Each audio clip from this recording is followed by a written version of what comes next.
Hey fam, welcome to another episode of Good, Bad, and Ugly about real estate. I got a great guest for you, a new friend of mine, Miss Jen Way. Woo!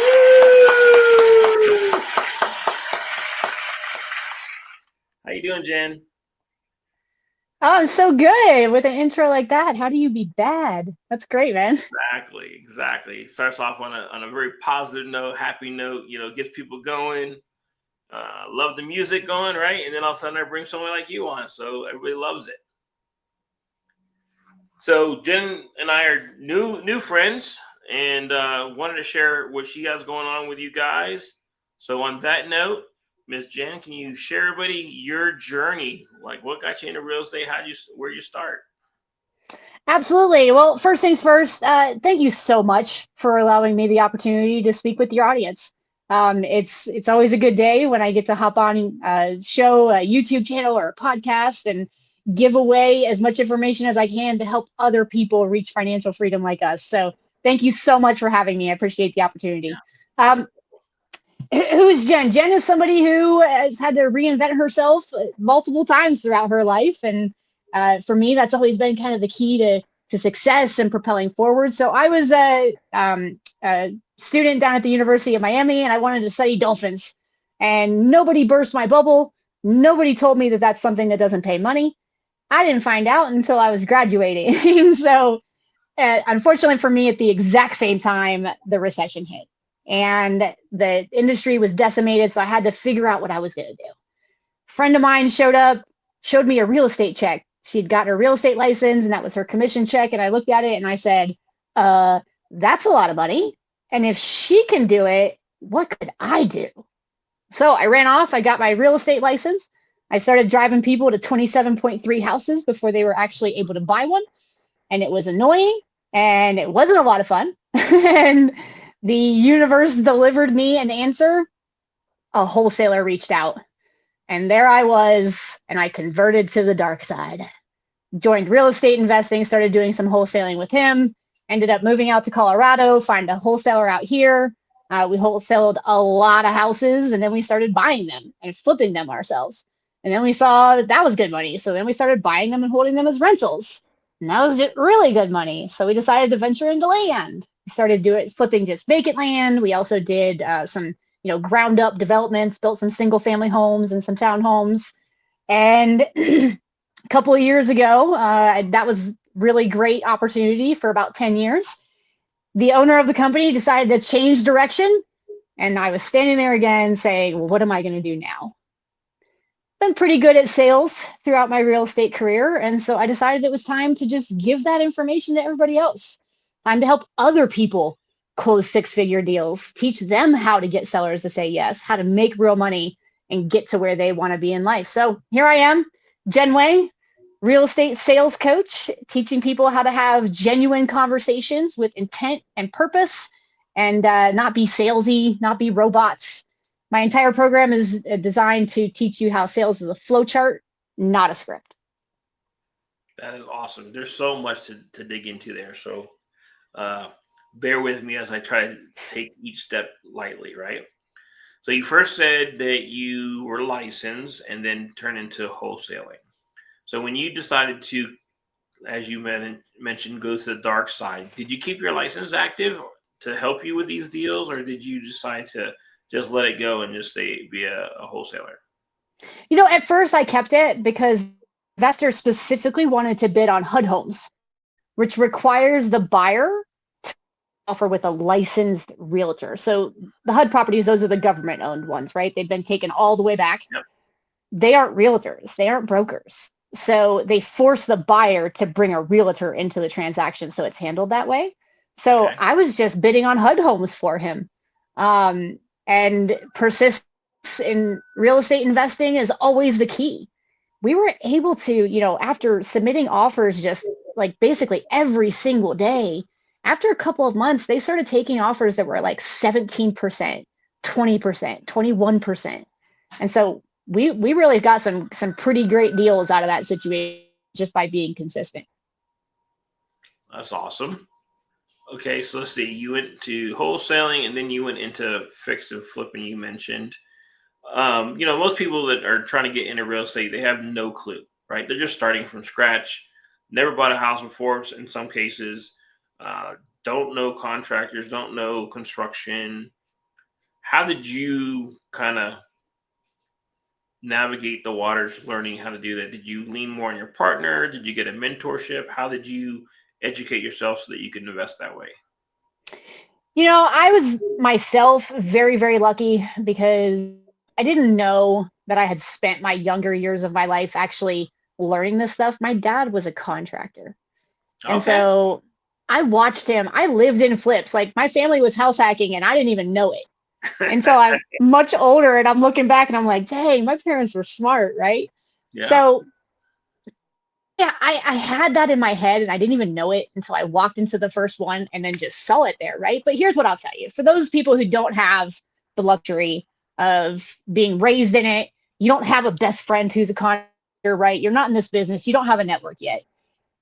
I think there's two options, right? Network and make friends or get Yep. a coach. You can hop on the internet and YouTube University is a real thing. I mean, I've got a bunch of education on my own pages, for goodness sakes, right? Right. Like, this is what we're all doing. All of us, we're out here giving away all of the information.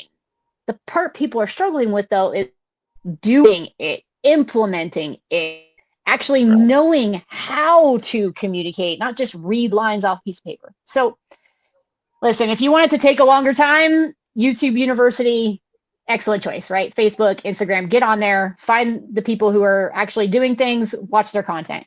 If you want this to go quick, you hire a coach or you network and you get partners who know exactly what they're doing and you learn and then you go on your own. I think these are really the only two choices. Unless it's just a side gig and you want it to just be a little extra money and nothing big, then okay, go your own and that's what it'll be.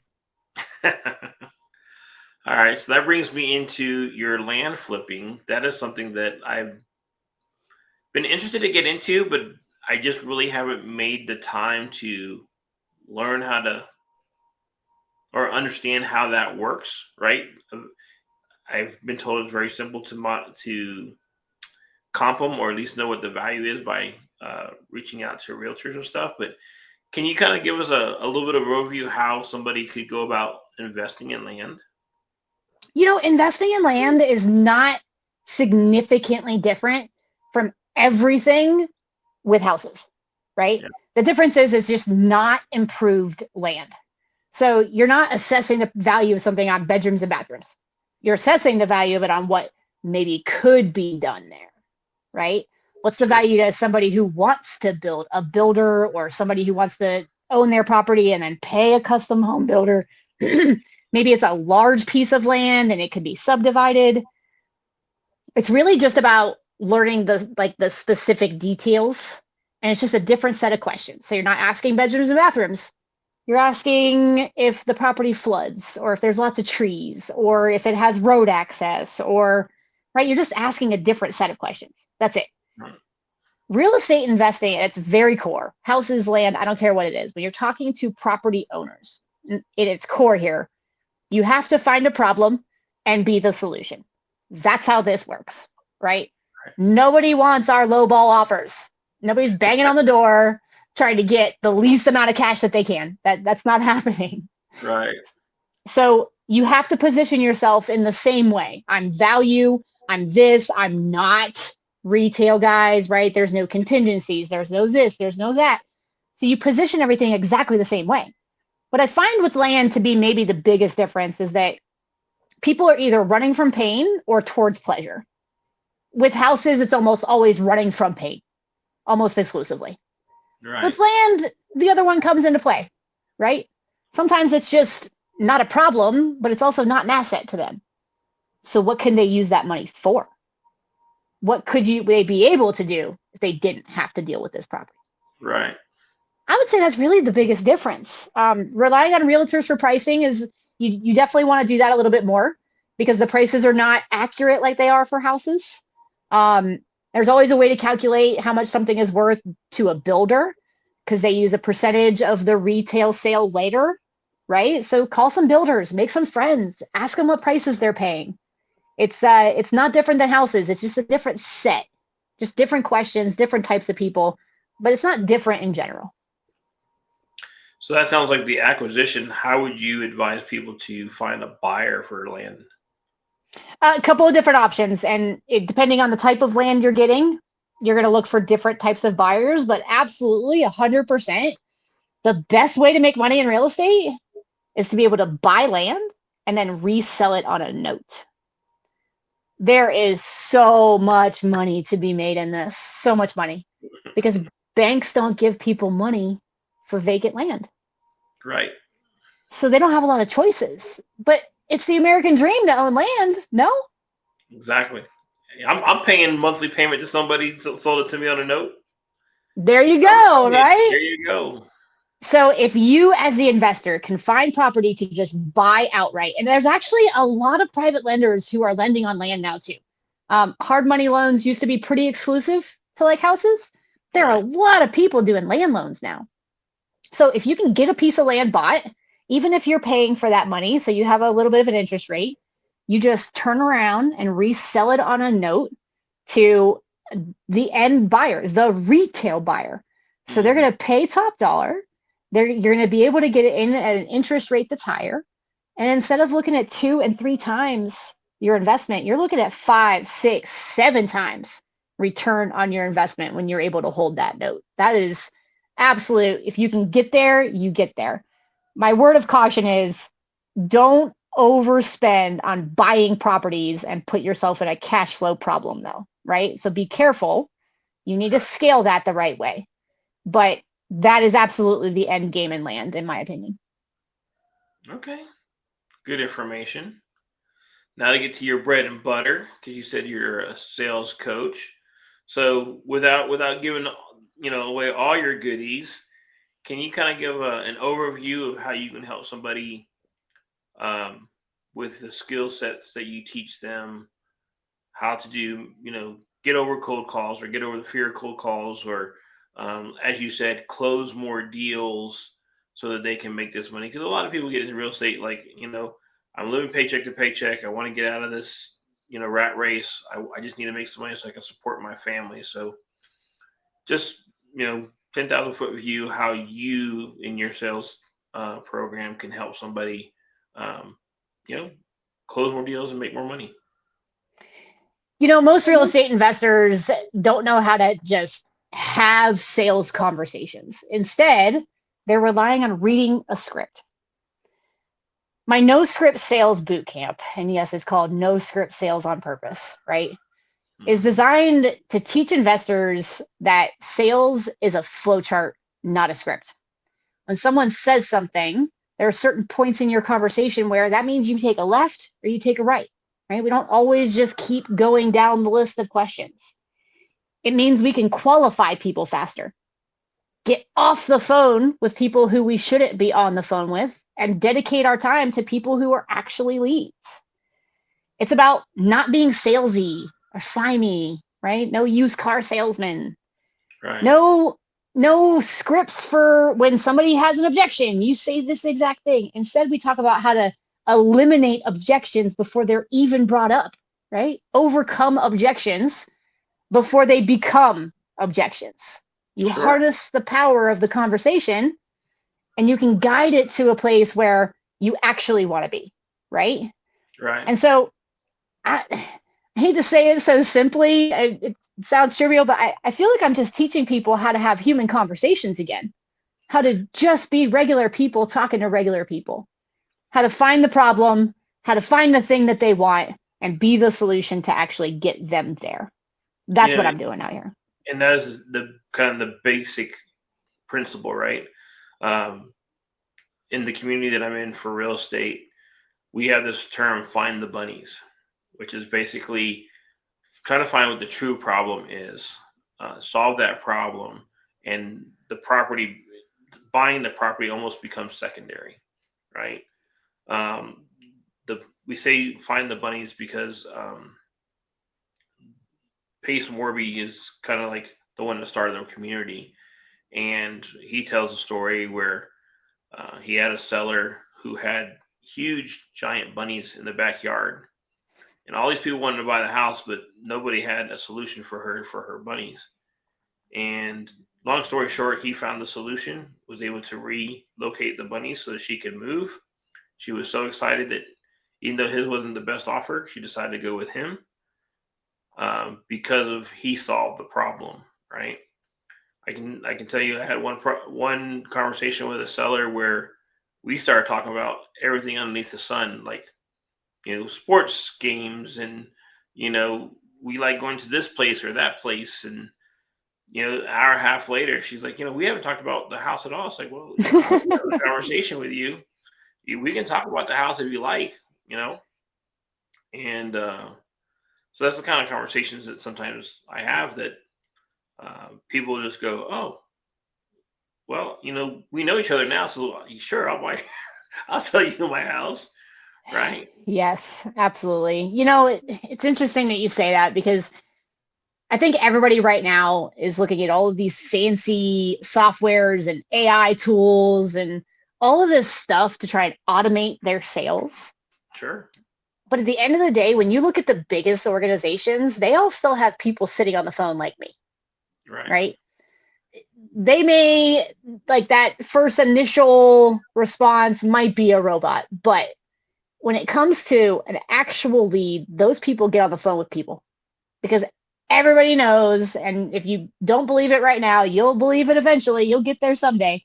Everybody Mhm. knows that keeping a sales team in house, people who know how to talk to people, is absolutely the highest return on investment in sales. Sure. You're going to get more deals and you're going to get better prices. So I asked ChatGPT if it was going to replace me. I said, hey, do I have to worry about you taking my job? And it told me no, that sales is always going to be about relationships and that a computer will never be able to do that as well as a human. It is so, so true. You, Interesting. you create relationships with people. And I love how you just said that. I've never heard it before like that. So I'm going to try and like remember this. And I'm not going to lie, I'm probably going to say it out loud too. That buying the house actually becomes secondary. Yeah. That's exactly the point here, right? I'm here to provide you a pile of value and a check, not just a check. Yeah. That's exactly the point. Interesting. I'm surprised that AI said that, because with the voice bots that they're creating these days, and the way that you can teach them, I guess is the best way of putting it. You would think that at some point, that quote unquote machine learning, they could emulate a sales conversation that you would teach somebody to have, and would eventually replace you. So the fact that this says nope, can't never replace that human element is kind of interesting tidbit. To me, it makes sense because the amount of input you would have to give that bot would be so endless. Sure. How do you teach it what intuition is, Right. right? Like, how do you write that prompt? So I think Because you that's where it give came. it. I think that's where it came from, is because you would have to input so much data to Yeah. create like, I mean, literally every possible response and like it just would be so much that Sure. I don't know. I think that it could be great for, a majority, but it's not going to be great for every. Not a great salesperson is never going to be replaced by AI. It's just not going to happen. So, kind of want to peel the or pull the veil back just a little bit to give people a little bit of a taste of what it would be like working with you. So, you have a wholesaler doing a cold call, and um, in my community, we try to do creative financing, right? Seller Mm-hmm. finance, or um, try to take a subject to the existing mortgage. And a lot of the objections that people get as soon as they call is that's illegal, or you can't do that. So, as a sales coach, how would you um, help people not be salesy, but try to overcome objections that as an experienced and educated investor, we know what we're offering is legal and is a helpful solution to the problem that they're having. When you let me make sure I understand what you just said. So when somebody cold calls, they're being accused the illegal activity is the call or trying. So I'll give you the scenario. Okay. Okay. So me and my team, we pull a low equity list of active listings on the MLS.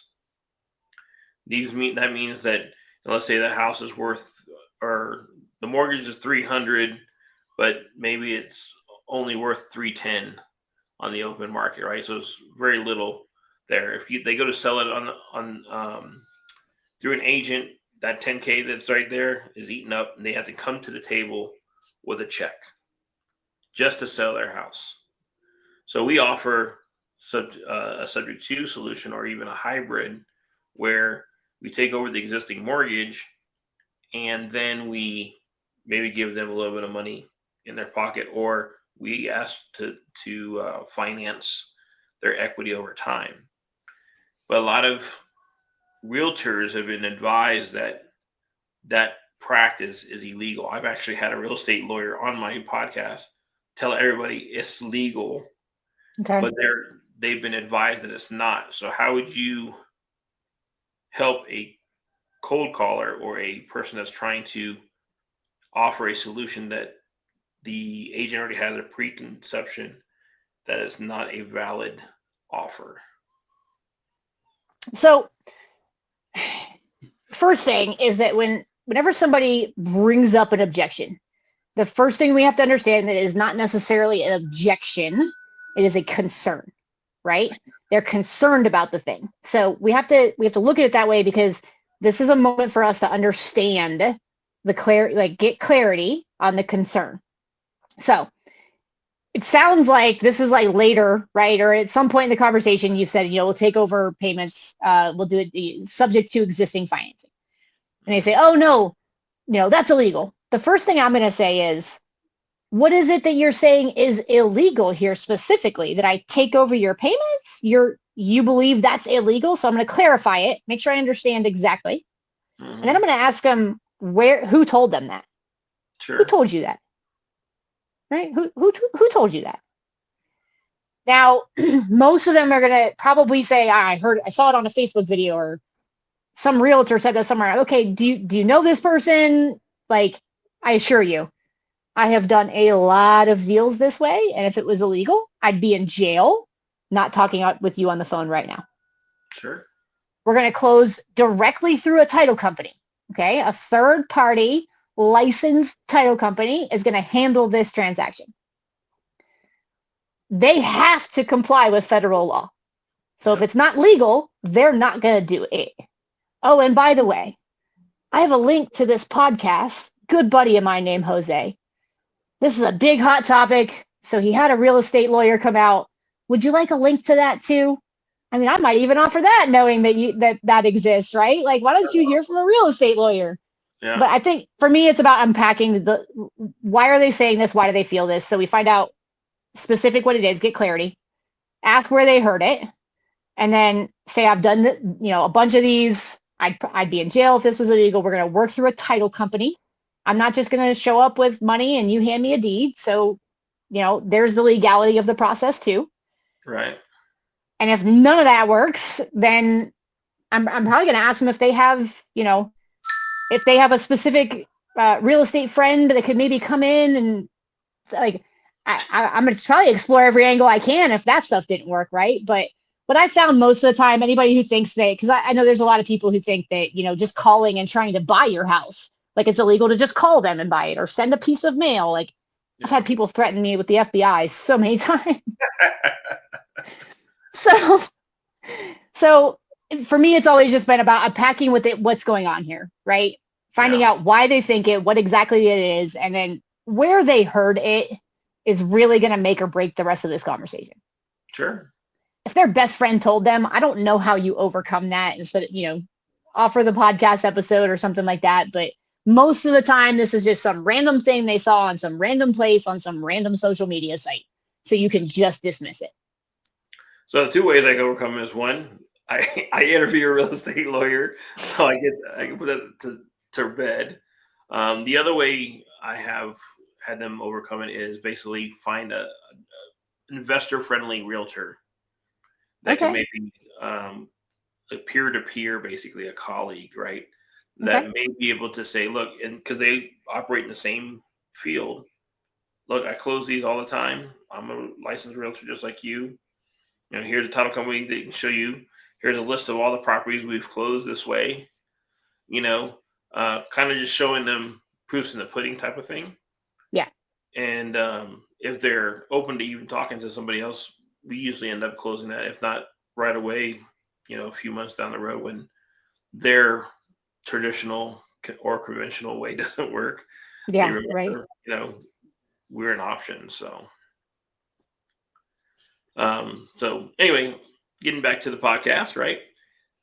Our the title is "Good, Bad, and Ugly," and I'd love for you to share a good story that you had in your journey, and then maybe a not so good, an ugly or a bad decision you made that you wish you hadn't, but you did, and you learned from it, and you kept moving. So a good, huh? You know, one of the people I was able to help, she just stuck with me for so long. This must have been years ago now, but woman called up. She's older, she's handicapped, she has no family in the area. It's just her and her little chihuahua living in this house, and she really wants to move back north. She family's up in like Montana, and she wants to go back north to be closer to them. Just her and her little dog here. She doesn't know what to do. So went over to the property, and it needed so many repairs. It wasn't even like I can't believe she was even living here. Okay, lawn hadn't been mowed in forever. Doors aren't locking right. I mean, cabinets just falling off in the kitchen. It was a really bad situation for her. So I got the property under contract, and I made a huge mistake, and I was too high on the price. So I worked my butt off to find somebody. I had several cash buyers here in Colorado Springs that were I was close to, right? So I worked with them to find out what prices they would pay. Where can I be then, guys? Okay. Turned out I was able to get a buyer to come in for $793 more than my contract price. Nice. So my assignment fee was $793 on that property. But the story is more about her. I actually went over and mowed her lawn for her. Like the day after I viewed the house, I went back and I mowed the lawn because her little dog was just peeing on the porch because it couldn't get out into the yard because it was a little chihuahua, right? Right. So I mowed the lawn. It wasn't a big lawn. I was in my late 20s. I was fine. So seeing the situation that she was in, getting her into that U-Haul truck and watching her drive away from this problem and be able to get closer to her family, to see her nieces and nephews, to Yeah. actually spend time with them, there is no way a realtor was going to get this woman's house sold. It was No. never going to happen. It had to be a cash buyer. Yeah. So because Mark was such a good buddy of mine, I think he actually overpaid. I think he paid a little bit more than he wanted to because I Sure. had established a relationship with him, right? Yeah. But it just the image of the truck driving down the street, it has literally just never left my brain. And knowing that we're in a business where we're actually going to be able to help people like that Right. and make money, is there a better place to be? Like, I can't imagine a better situation and being able to actually help people and put money in my pocket and have a flexible life. Yeah, Yeah. it's incredible. But getting her out of that where she was all alone and she just had no one and the house it was just terrible. Getting her out of that and onto the next phase of her life, that was definitely one of the most rewarding deals I've ever done. I can believe that. That's easy to believe, actually. And it was only for $793. Doesn't matter. The compensation that you got from watching her, pull away in that U-Haul truck, like you said, even to this day, still that's forever paying you. You know what I mean? Yeah, absolutely. So what about a negative one that wasn't so, you know, rainbows and unicorns? I say rainbows and pots of gold.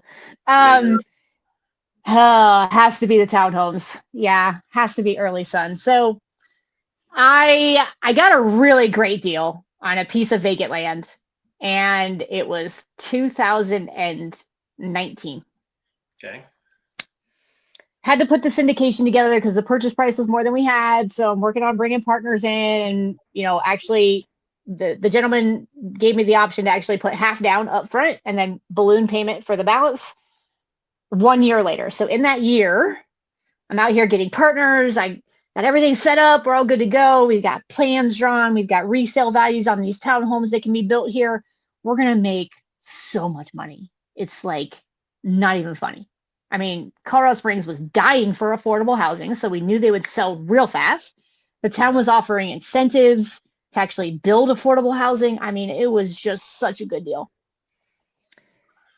And then within the same month time period that we're looking to sign with the contractor and start building, COVID hits.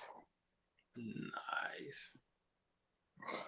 Oh, what a nightmare. Oh my goodness. The deal went from great to acceptable like that.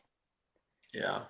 I mean, just woke up one day and the cost to build, okay, we can still do this deal. And Right. then the Fed started raising the interest rate. So my costs are going up and my sale value is going down. And we're just watching it it felt like every single second, I'm just watching it get closer and closer. And it finally became, the cost became too much. We weren't going to be able to resale. We couldn't get any of the funds at a reasonable interest rate. The cost to build was too high. It was just, now it just wasn't a deal at all. So we had to just sit on it. And that's what we've been doing. It's just You're sitting still on. holding it? Yes, we are Oh, still holding it. It has been. I mean, the good news is just a piece of vacant land, and it was just paid off up front, so it wasn't like a hard money loan flip interest only payment problem. yeah. Um, but we're talking about millions of dollars on that one, right? So Mhm. it's definitely something I wish I could.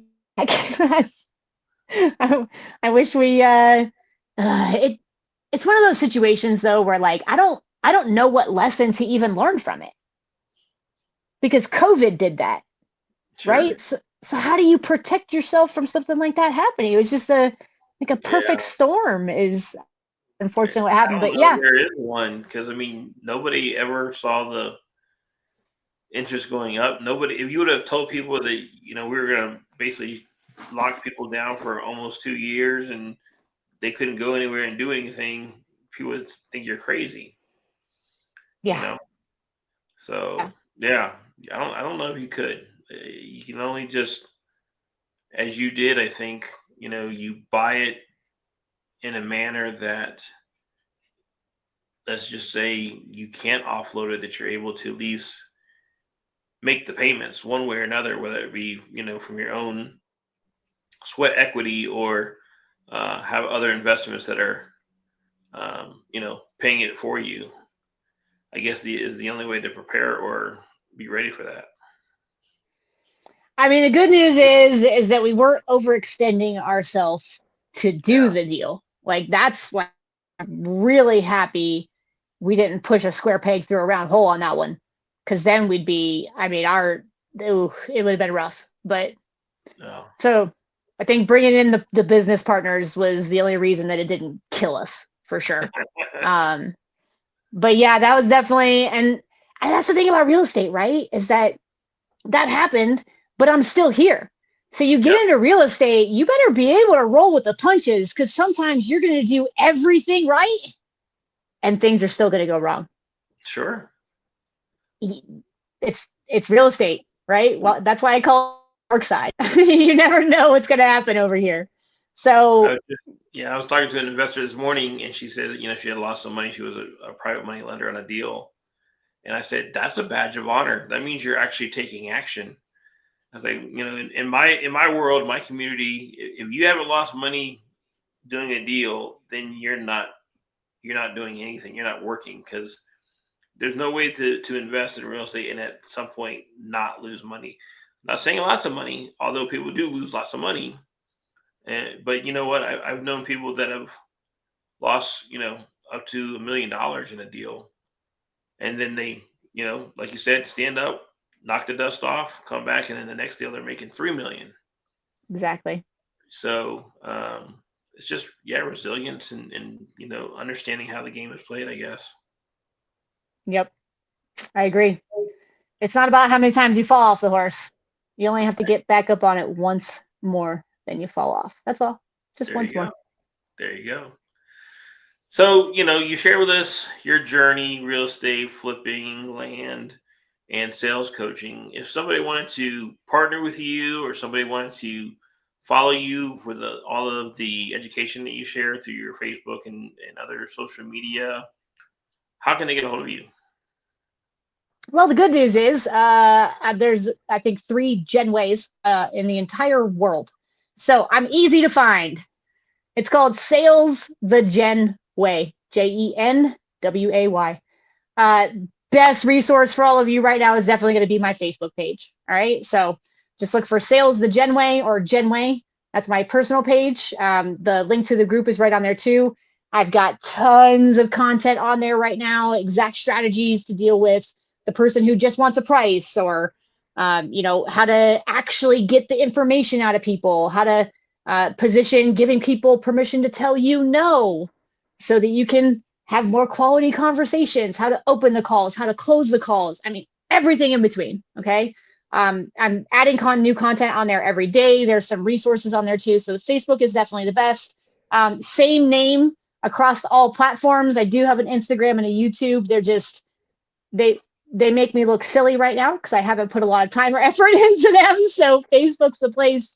And then if you want to visit my website, again, it's just salesthegenway.com. Guys, I'm all about talking to people.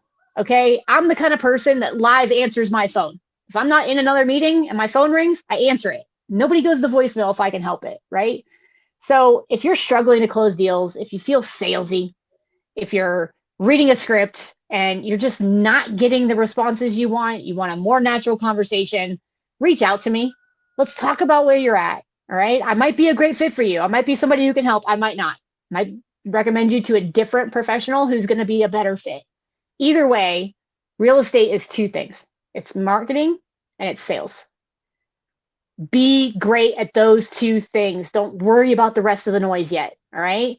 Get great at your marketing and get great at your sales, and your business will soar. Awesome. Great advice. And on that note, just for the audience, her contact information will be in the description, so you can look down there and get it if you didn't write it down when she said it. Jen, again, thank you so much for coming on the show episode, however you want to refer to it as, because I changed what I want to call it as I end every time. You dropped some great nuggets for people that are newbies, maybe even some people that are been around a while. So I appreciate you sharing your knowledge and pouring in other people. And to the audience, we'll see you on the next episode. Thanks for having me, man.